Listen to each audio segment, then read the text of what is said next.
Good afternoon, viewers. Thank you very much for watching me and watching this show from Punchline Africa Television.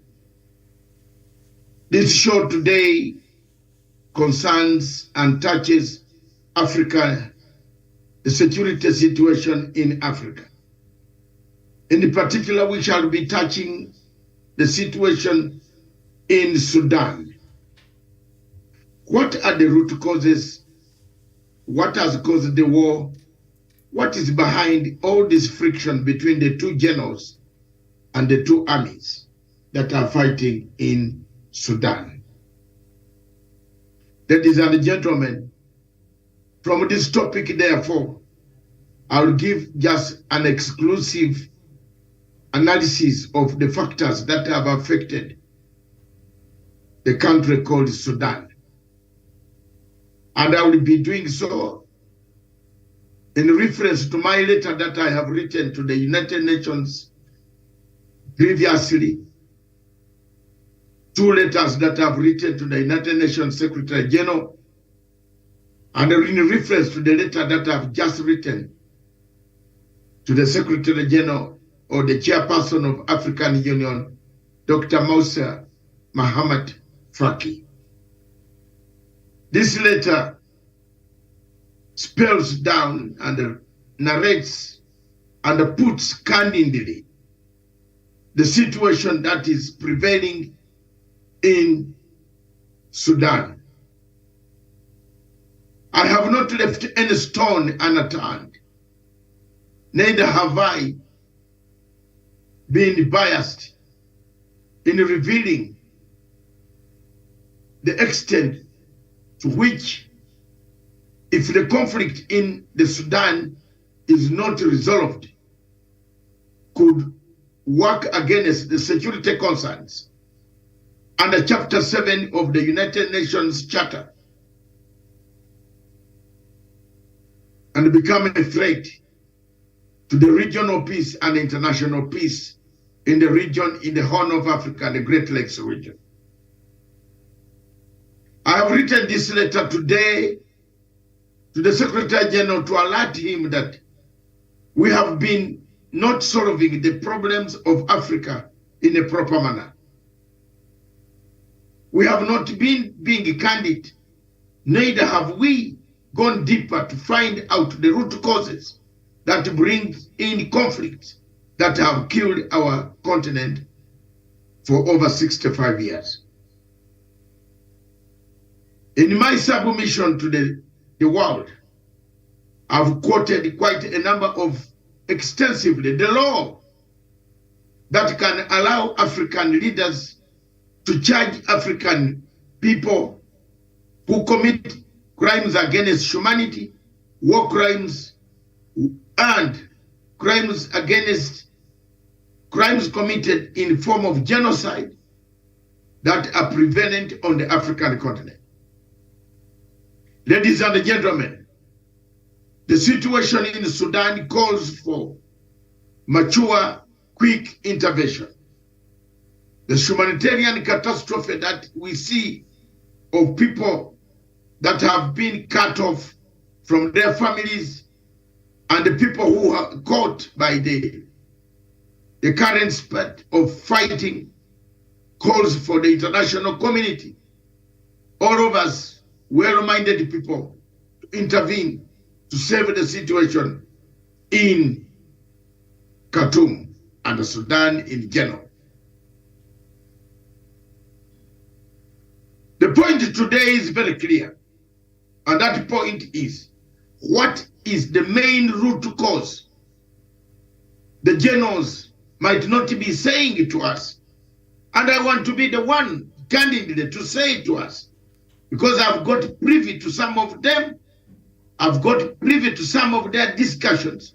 I've been following the track record of since they took power from General Bashir.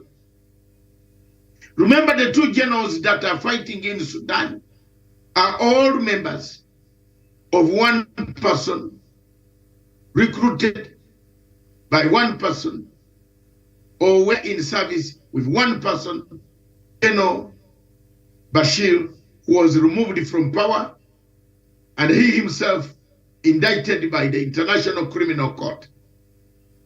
The main factor that is destroying Sudan at the moment we should not beat about the bush.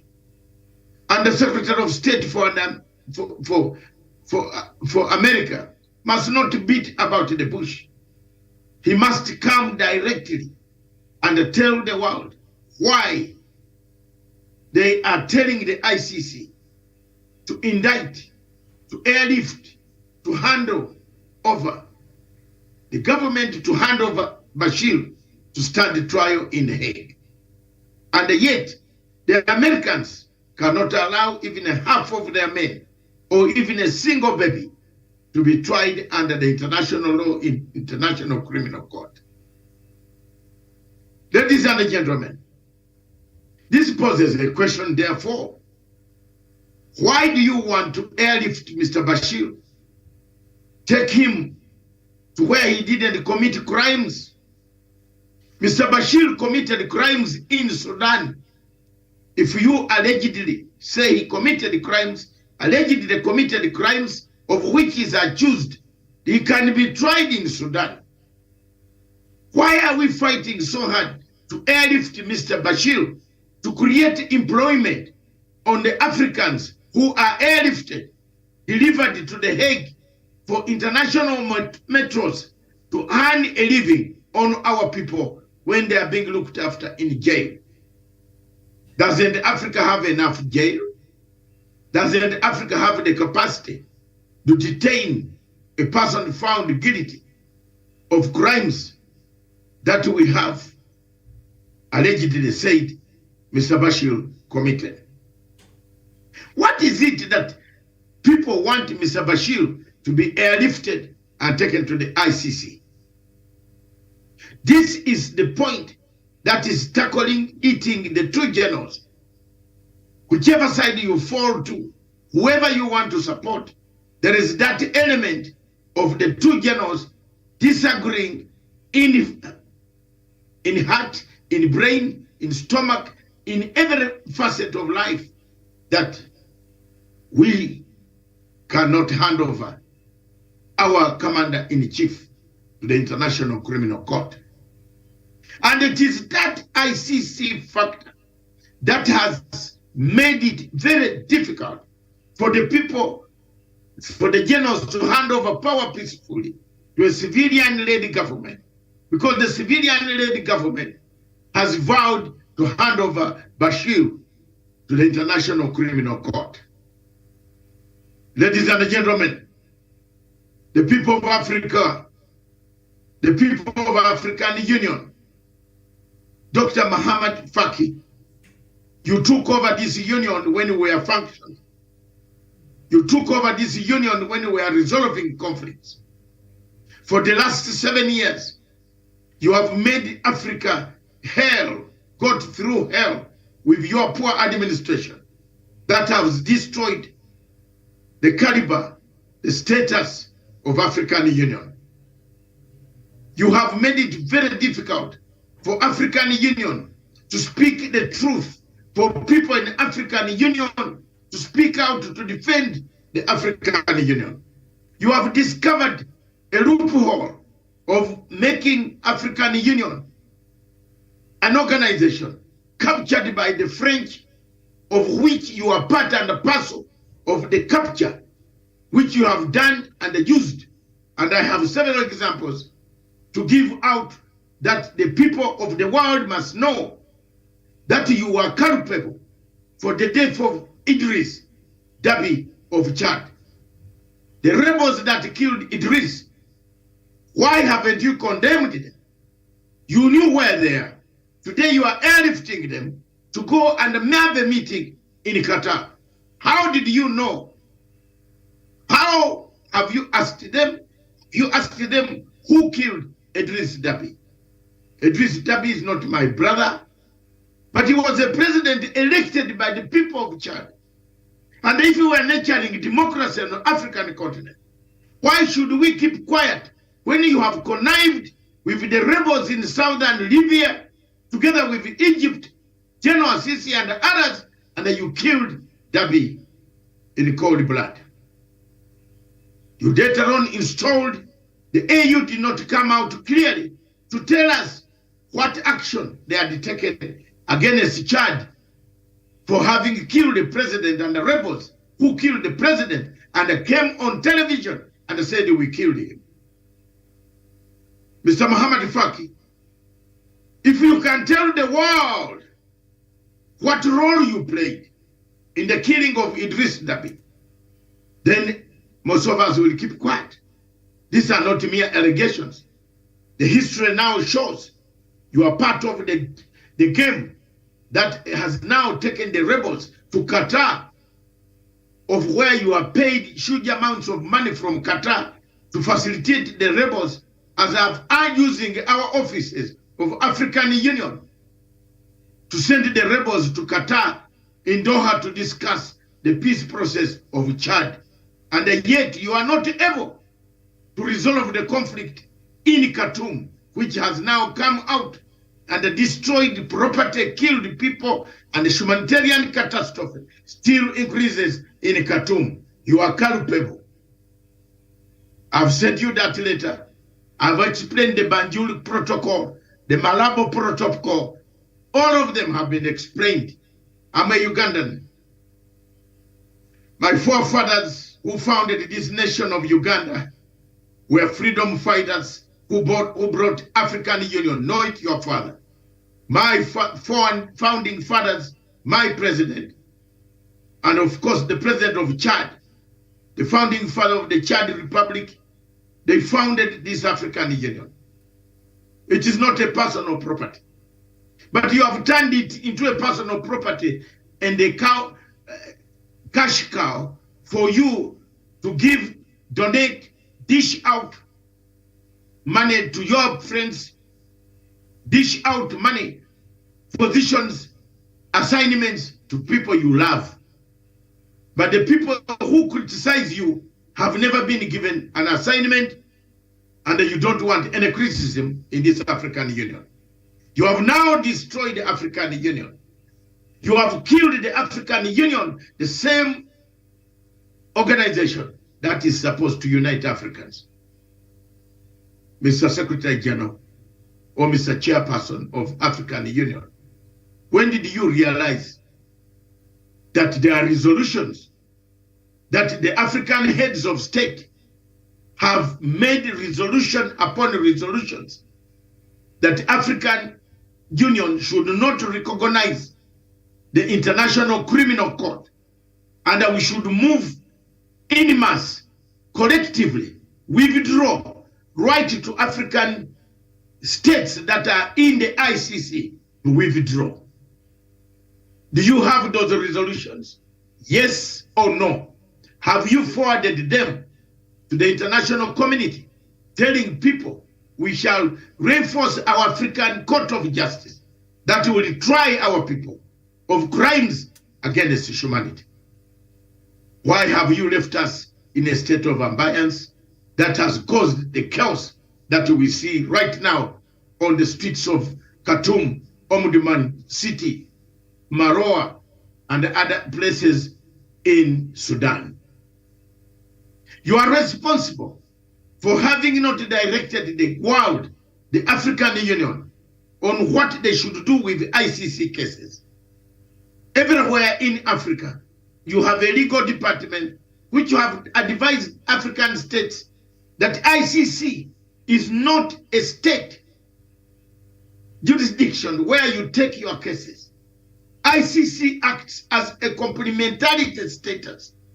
ICC cannot usurp the powers of the people of Sudan and take their people when they have a court that sentences people with crimes of that nature.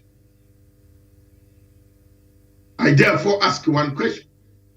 Why have you been part and parcel? Why have you been a conduit of dismembering Sudan, of dismembering Libya? The same has happened to Libya. You have allowed your cronies, the French, to annex Libya and stay with the government in Benghazi. At the same time, you play a role of staying with the government in Tripoli? Where do you stand on the Libyan issue? Where do you stand on DRC issue? Where do you stand on Khartoum issue? Where do you stand on the question of our neighbors from the Gulf states? The Gulf states, namely Qatar, Saudi Arabia, United Arab Emirates, Egypt, through Egypt and other states, the Turkey, how did they come to monopolize, to take over Africa, to take over North Africa? Who is bringing them to our continent to create the chaos that we see that is running from the Atlantic to Red Sea? Where did we go wrong? I therefore submit that the root causes of the current crisis in Sudan are clear. ICC indictments. Whether you can go to Angel Gabriel and come back, if you don't resolve the ICC indictments, if we don't read and write to the international community, tell the Secretary General of the United Nations Security Council to defer the indictments, to allow a smooth transition from a military administration to civilian administration, with a deferral under Article 39 and 40 of the United Nations Charter, that the indictments of Sudan are an impediment to the peace that we see in the region. If we don't do that, this will not work. Any maneuvers that you are trying to patch General Dagla and General Burhan, both of them were commanders under General Bashir, is useless. It can't work. The only way peace can return to Sudan, whether through IGAD, whether through UN, is to remove the indictments that were placed on the general and allow General Bashir to be tried in Khartoum, where the people who allege that he committed crimes can see the justice that we want in Sudan.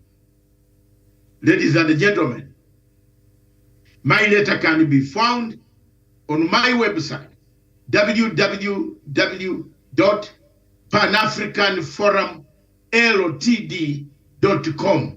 You can read it extensively, quoting all the articles, all the sections, all the law, the international law, and the approach of how we can deal with the Sudan issue without going into all this circus and the fracas of uncoordinated incompetency, corruption that Morocco has brought in our African Union.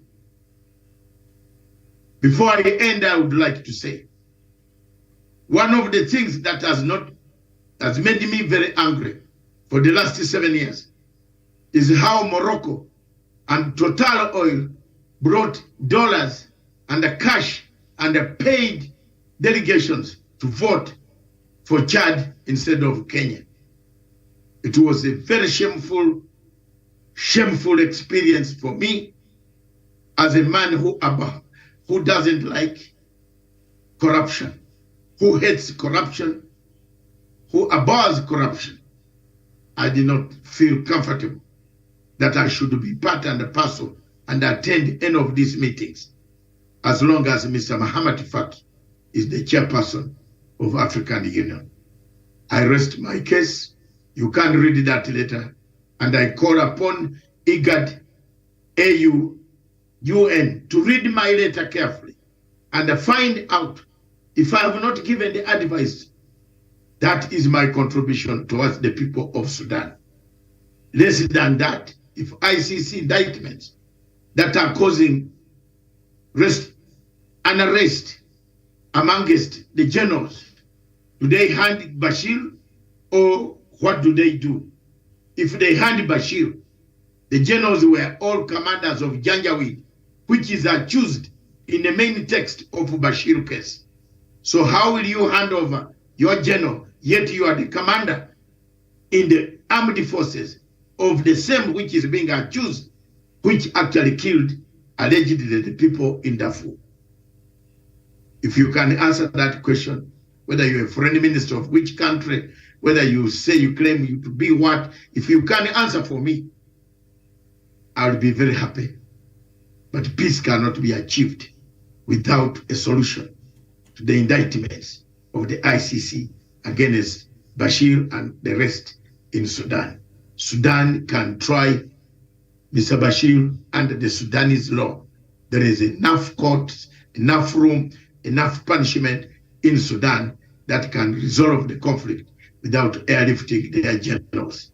That is the main focus, the main root cause why there is fighting on the streets of Khartoum.